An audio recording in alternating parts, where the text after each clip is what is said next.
नमस्कार। स्वागत है आपका आपके अपने यूट्यूब चैनल केंद्र एकेडमी में। बीपीएससी टीआरई 4 की हम लोग तैयारी कर रहे हैं फ्रेंड्स, जिसमें आज ये नया सेशन है। हम लोग भूगोल के प्रश्नों को देख रहे हैं, जो बीपीएससी टीआरई 1, टीआरई 2 और टीआरई 3, इसके साथ-साथ जो री एग्ज़ाम में प्रश्न पूछेंगे फ्रेंड्स। तो यदि चैनल पर पहली बार विज़िट कर रहे हैं तो चैनल को सब्सक्राइब कर दें और अपने दोस्तों को शेयर करें फ्रेंड्स। यह वीडियो आपके लिए बहुत महत्वपूर्ण है, क्योंकि इन्हीं प्रश्नों के आधार पे बीपीएससी टीआरई 4 में भी प्रश्न ऐसे ही आएंगे। तो यदि आप बीपीएससी टीआरई 4 की तैयारी कर रहे हैं फ्रेंड्स, तो इस वीडियो में आपका स्वागत है फ्रेंड्स। तो वीडियो को स्किप ना करते हुए हम लोग क्लास स्टार्ट करते हैं। इसमें जो पहला प्रश्न लिखा है फ्रेंड्स, भारत में ज्वारी एवं तरंग ऊर्जा उत्पादन के लिए अधिक अनुकूल परिस्थितियाँ कहाँ पाई जाती हैं? ए. खंबात की खाड़ी, बी.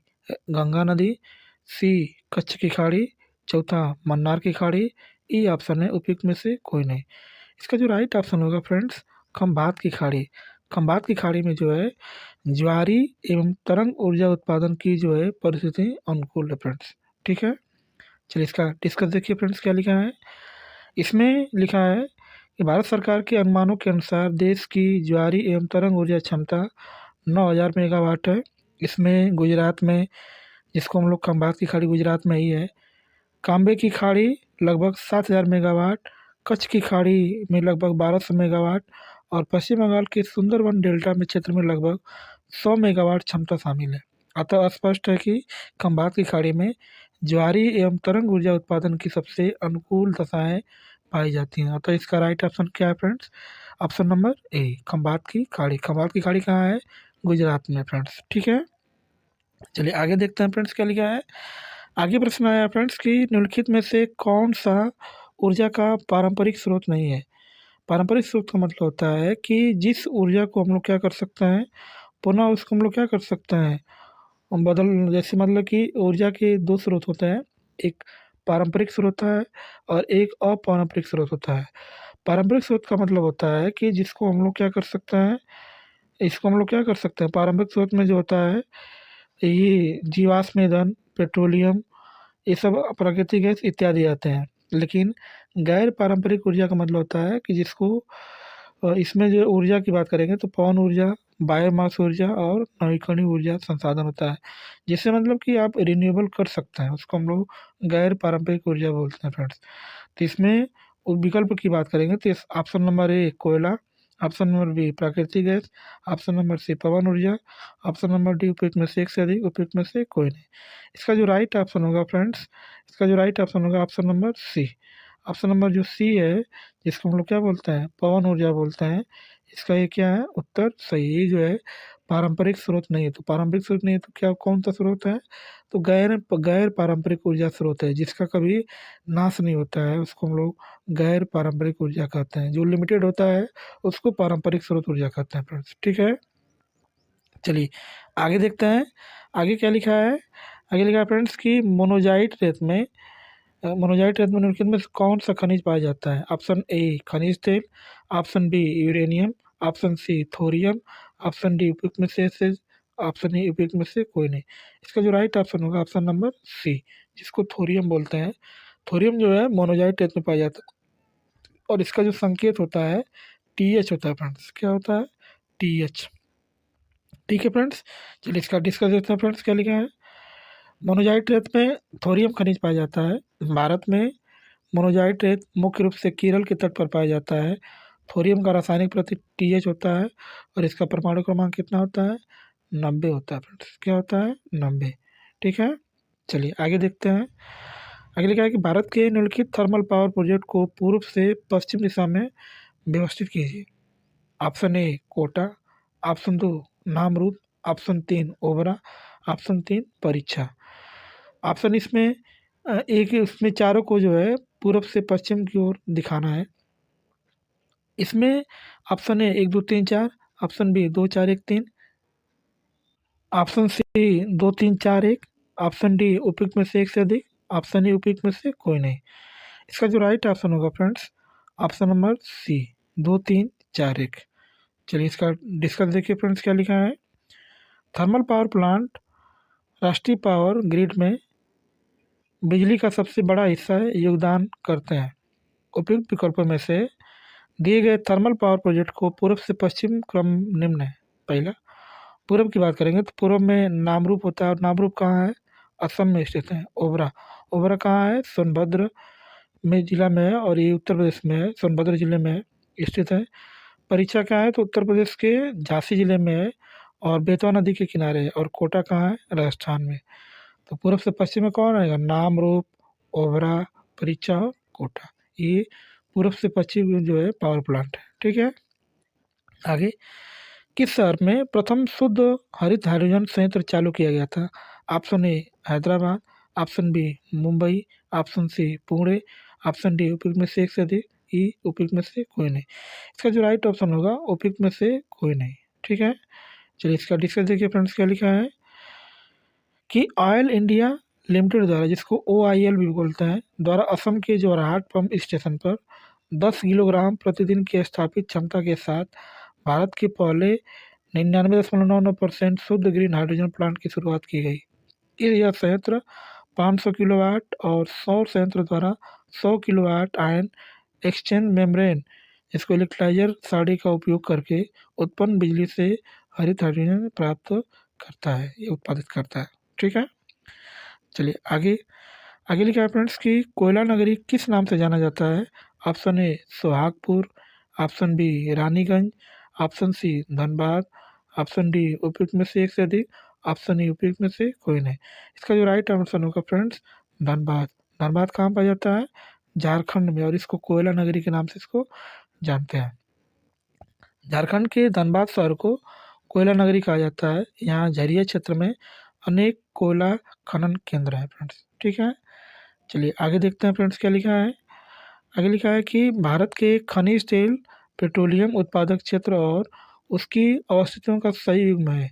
ऑप्शन ए सुरमा घाटी असम में, लूने क्षेत्र गुजरात में, केजिन बेसी बंगाल की खाड़ी में, डी उपयुक्त में से एक से अधिक, ई उपयुक्त में से कोई नहीं। इसका राइट ऑप्शन होगा फ्रेंड्स ऑप्शन नंबर डी, उपयुक्त में से एक से अधिक फ्रेंड्स। ठीक है। चलिए इसका डिस्कस देखिए। भारत के पेट्रोलियम खनिज तेल उत्पादक क्षेत्र, ऑप्शन ए सुरमा घाटी, डिगबोई, नाहरकटिया, होगरीगंज, मोरान क्षेत्र असम में, लूनेज, अंकलेश्वर, उल्याद, ढोकला, महसाना, कलोल क्षेत्र गुजरात में है, मंगला क्षेत्र राजस्थान में है। ठीक है। और आगे लिखा है फ्रेंड्स कि कृष्णा गोदावरी बेसिन, जिसको KG बेसिन कहते हैं, यह क्षेत्र जो है आंध्र प्रदेश में है। प्राकृतिक गैस का भारत में सबसे बड़ा भंडार है। KG बेसिन में ही रावा तटीय क्षेत्र पेट्रोलियम उत्पादन के लिए प्रसिद्ध है। ठीक है। चलिए आगे देखिए फ्रेंड्स, आगे लिखा है फ्रेंड्स कि बिहार के किस जिले में रेशमी वस्त्र का उत्पादन सर्वाधिक होता है? Option A Madhubani, option B Bhagalpur, option C Aurangabad, option D उपयुक्त में से एक से अधिक, ऑप्शन ई उपयुक्त में से कोई नहीं। इसका जो राइट ऑप्शन होगा फ्रेंड्स भागलपुर। भागलपुर को हम लोग रेशमी वस्त्र उत्पादन के नाम से इसको जानते हैं। ठीक है। चलिए इसका डिस्कस देखिए फ्रेंड्स। बिहार के भागलपुर जिले में रेशमी वस्त्र का उत्पादन सर्वाधिक होता है। यह जिला रेशम उद्योग से भी जुड़ा हुआ है और पूरे भारत में अपने टसर रेशम और भागलपुरी साड़ी के लिए प्रसिद्ध है। भागलपुर को भारत का रेशम शहर के नाम से भी इसको जानते हैं, क्योंकि यहाँ पर रेशम वस्त्र का उत्पादन होता है फ्रेंड्स। ठीक है। चलिए आगे, आगे लिखा है कि बरौनी तेल शोधक संयंत्र बिहार के किस जिले में स्थित है? Option A Saharsa, option B Begusarai, option C Madhubani, option D उपयुक्त में से एक से अधिक, ऑप्शन डी उपयुक्त में से कोई नहीं। इसका जो राइट ऑप्शन होगा फ्रेंड्स बेगूसराय। बेगूसराय में जो है बरौनी तेल संयोजक संयंत्र स्थित है। ठीक है। बरौनी भारत के बिहार राज्य के बेगूसराय जिले में स्थित है। एक कस्बा है, यहाँ गंगा नदी के किनारे बसा हुआ है। यह बिहार का एक औद्योगिक कस्बा शहर है। यहाँ पर बरौनी तेल संशोधन कारखाना तथा बरौनी थर्मल पावर स्टेशन स्थापित किया गया है। बरौनी तेल शोधन संयंत्र इंडियन ऑयल कॉरपोरेशन लिमिटेड के अधीन कार्यरत है। यह संयंत्र रूस और रोमानिया की मदद से बनाया गया है तथा वर्ष 1967 ईस्वी से क्या है कार्यरत है। तो कब इसको बनाया गया है? 1964 ईस्वी से यह कार्य कर रहा है। ठीक है। चलिए आगे फ्रेंड्स देखिए क्या लिखा है। मुंबई और नई मुंबई को जोड़ने वाली अटल सेतु की कुल लंबाई कितने किलोमीटर है?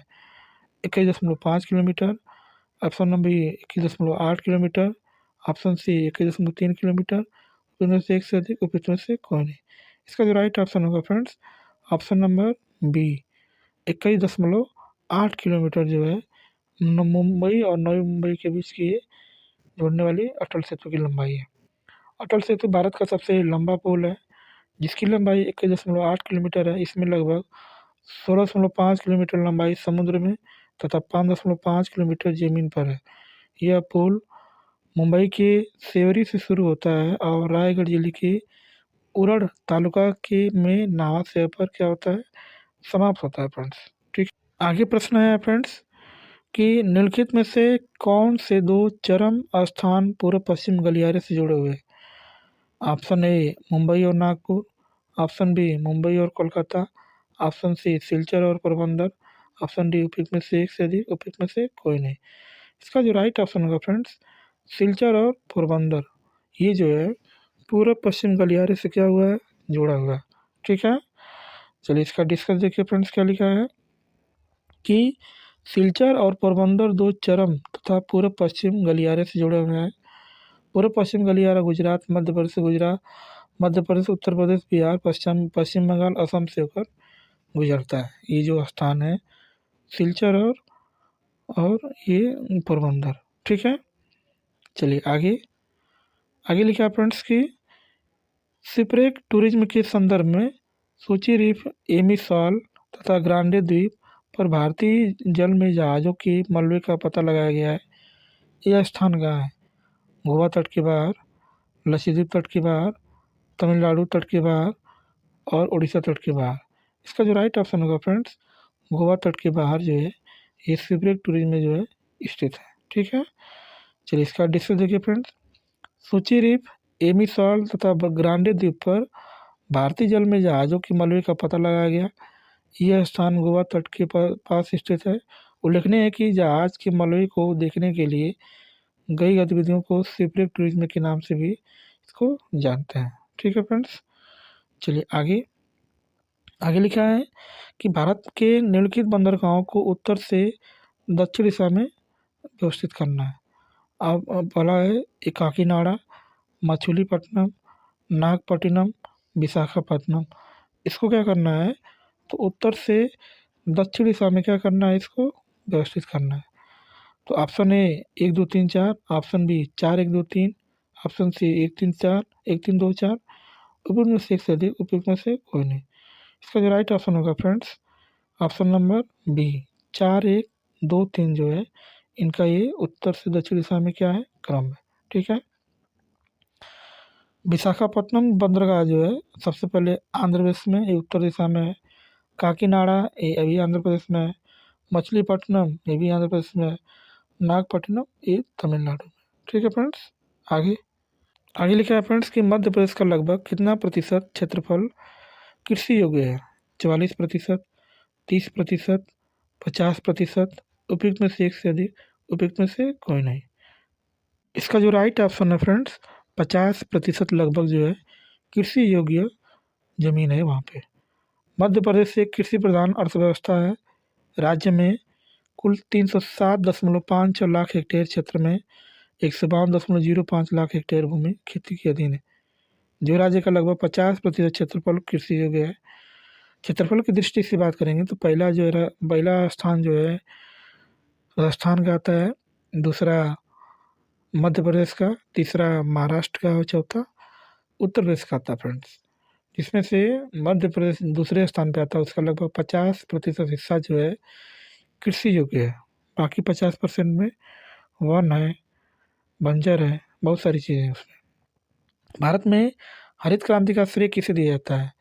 Doctor M S Swaminathan, doctor V Kurien, doctor C Sunderlal बालूका, उपयुक्त में से एक से अधिक, उपयुक्त में से कोई नहीं। इसका जो राइट ऑप्शन होगा friends, doctor M S Swaminathan, जिनको हाल ही में अभी जो है भारत रत्न से सम्मानित किया गया है। ठीक है, इसमें लिखा है फ्रेंड्स कि भारत में हरित क्रांति का पिता डॉक्टर एम एस स्वामीनाथन को कहा जाता है। इन्हें 2024 में मरणोपरांत भारत रत्न से सम्मानित किया गया है। ठीक है, मर गए तब इनको जो है इनको पुरस्कार मिला भारत रत्न।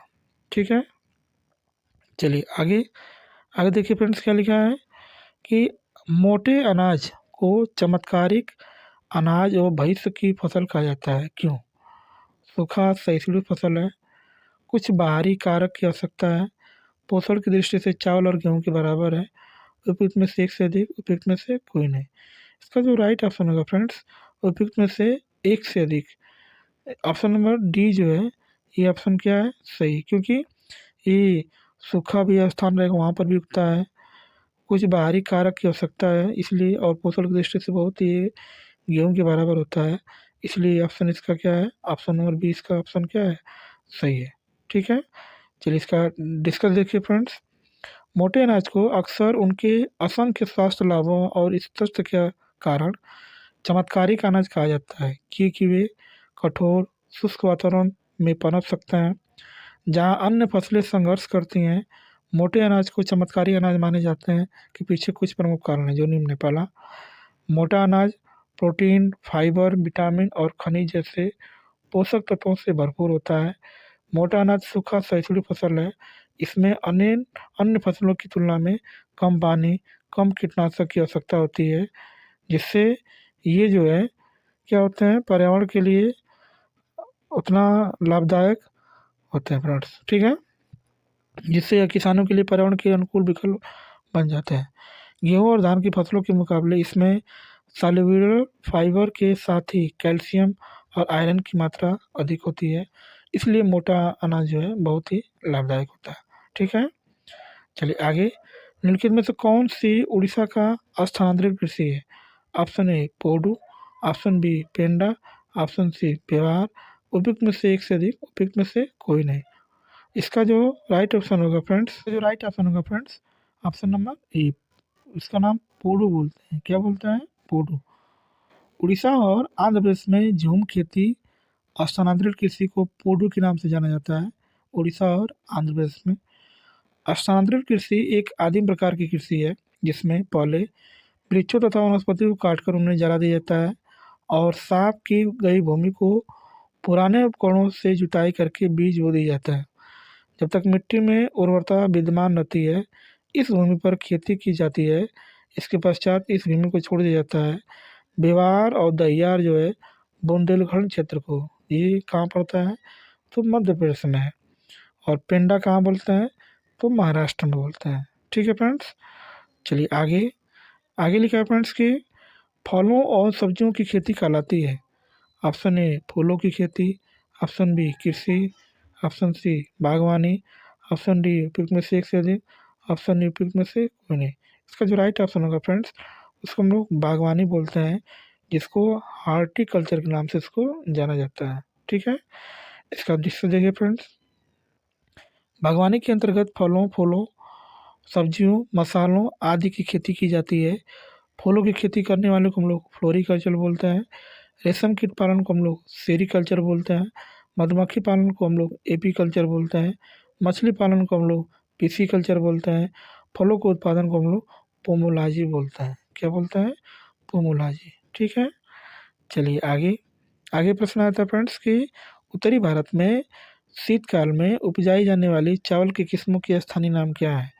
अमन, अगहनी और मौऔस, अमन, साली और अगहनी, अमन, औस और साली, उपयुक्त में से एक से अधिक, उपयुक्त में से कोई नहीं। इसका जो फ्रेंड्स राइट ऑप्शन होगा ऑप्शन नंबर बी, अमन, साली और अगहनी, ये उत्तरी भारत में शीतकाल में उगाई जाने वाली जो है क्या है, चावल की किस्म है। ठीक है।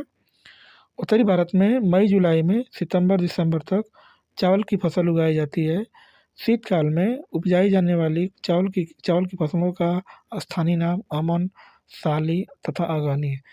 चावल की प्रजाति औस की गर्मियों में पूर्व मानसून वर्षा के साथ बोया जाता है। ठीक है फ्रेंड्स।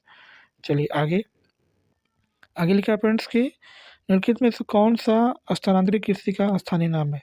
ऑप्शन ए बेवर, ऑप्शन बी दहिया, ऑप्शन सी बोदू, ऑप्शन डी उपयुक्त में से एक से अधिक, ऑप्शन ए उपयुक्त में से कोई नहीं। इसका जो राइट ऑप्शन होगा फ्रेंड्स, ऑप्शन नंबर डी, इसको हम लोग बोलते हैं बेवर और दहिया के नाम से इसको जानते हैं। ठीक है। इसमें देखिए डिस्कस स्थानांतरित कृषि को झुम झुम की कृषि के नाम से जानता है। यह एक आदिम प्रकार की कृषि है जिसमें वृक्षों को काट के जला दिया जाता है और साफ की गई भूमि को पुराने उपकरण से क्या करते हैं, जुताई करके वहाँ पर क्या करते हैं, खेती करते हैं फ्रेंड्स। ठीक है, तो हम लोग झूमी कृषि को स्थानांतरित कृषि के नाम से जानते हैं। ये जो है अधिकतर पूर्वोत्तर राज्य में किया जाता है। ठीक है, अलग अलग स्टेट में इसको अलग अलग नाम से इसको जानते हैं। ठीक है, तो हम लोग वीडियो को यहीं पे समाप्त करते हैं फ्रेंड्स। चैनल पर पहली बार विजिट करें तो चैनल को सब्सक्राइब करें, शेयर करें और लाइक कमेंट जरूर करें फ्रेंड, क्योंकि सब्सक्राइब करने में आपको 1 रुपया भी नहीं लगेगा फ्रेंड्स। इसलिए हम लोग चैनल को क्या करें, सब्सक्राइब करें, ताकि आने वाले नोटिफिकेशन के बारे में आपको तुरंत पता चले। ठीक है, इस वीडियो को देखने के लिए बहुत बहुत धन्यवाद friends. Thank you so much.